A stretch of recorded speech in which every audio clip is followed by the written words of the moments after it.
On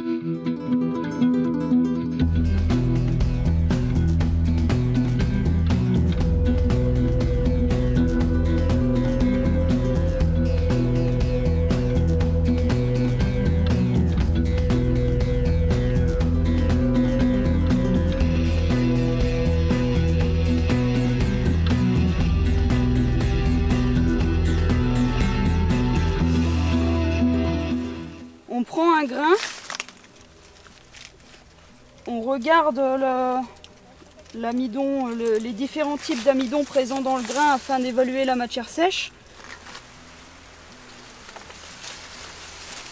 Donc ici on voit un grain particulièrement sec.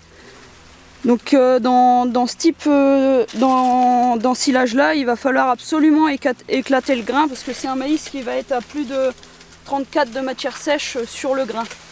Donc les choses primordiales à vérifier lors de l'ensilage, ça va être d'abord pour la conservation de vérifier que de l'ensiler le plus court possible pour faciliter le tassage.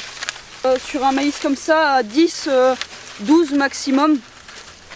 Et sur un maïs qui va être un peu plus vert, où on va avoir le choix de l'ensiler soit à 32 ou 35 de matière sèche, en fait on va regarder le profil de la ration. Sur un maïs plat unique, on va choisir un taux de matière sèche aux alentours de 32. Et sur un maïs, sur une ration avec du maïs et par exemple des pulpes ou du fourrage, on va choisir un maïs, un taux de matière sèche aux alentours de 35, 37 pour profiter d'un maximum d'amidon dans le maïs et donc d'énergie lente. Vers 32, on a plus de l'amidon rapide. On va chercher plus de l'amidon rapide pour une ration à maïs plat unique.